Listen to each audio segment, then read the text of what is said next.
በዛሬው ዕለት በሰኔ 18 ቀን ቁልቤ ገብርኤል ወዳጅ የሆኑ ሁሉም ሰው እርዳታ እንዲያደርግ በሚል እንግዲህ እንደዚሁም ደግሞ ገብርኤል ለገብርኤል ቁልቤ ለአሩሲ በሚል ዓላማ ነው። ቁልቤ ገብርኤል ለአሩሲ ሀገረ ስብከት ተቃጥሎ ለነበረው 100 ዓመት በላይ ነው ለቆየው ወይም ደግሞ 100 ዓመት በላይ ቆይቶ አሁን በቅርቡ በአሩሲ ለተቃጠለው በሽርካ ወረዳ ለሚገኘው ማለት ነው ለሱ ህንፃ ማሰሪያ ሙሉ ለሙሉ ግንባታውን እንግዲህ ቁልቤ ገብርኤል እንደሚያስገነባ ጭምር ነው ይፋ የተደረገው። ቁልቤ ገብርኤል እንደሚታወቀው እድሳት ላይ እንዳለ ይታወቃል። ለዛም ገቢ ማሰባሰቢያ እንደዚሁም ደግሞ ለዛም ለተቃጠለው ለቅዱስ ገብርኤል ቤተክርስቲያን ገብርኤል ለገብርኤል በሚል ማለት ነው ቁልቤ ገብርኤል ለአሩሲ ገብርኤል በሚል መሪ ሐሳብ የገቢ ማሰባሰቢያ ይደረጋል እና ሁላችሁም የበኩላችሁን አስተዋጽኦ እንድታደርጉ እኛም ጥሪ እናስተላልፋለን። በዚህ ሁሉም እንግዲህ በርካቶች በዛው ተገኝተው ይሄንን ፕሮግራም ያካሂዳሉ። እናንተም የበኩላችሁን አስተዋጽኦ አድርጉ። በተለይ አሩሲ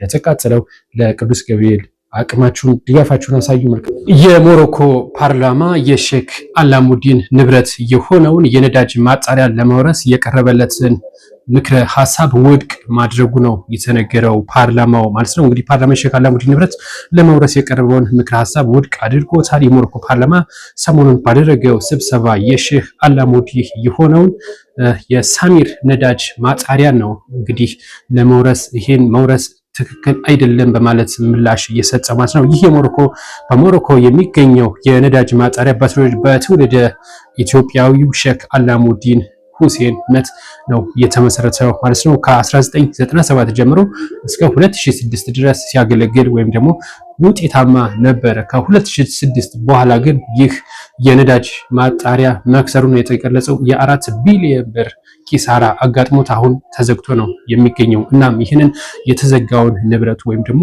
ሙሉ ለሙሉ ስራ ያቆመውን የነዳጅ ማጣሪያ ፓርላማው እንዲወርሰው እንግዲህ ምክር ሐሳብ ቀርቦ ነበር። ነገር ግን ፓርላማው ይሄንን እንደማይቀበለው ጭምር ነው ይፋ ያደረገው። ከ1997 እስከ 2016 ሲንቀሳቀስ የቆየ ሲሆን ድርጅቱ ያጋጠመውን የ4 ቢሊዮን ብር ኪሳራ በኋላ ላለፉት 10 ዓመታት ምንም አይነት ስራ እየሰራ አይደለም ነው የተባለው።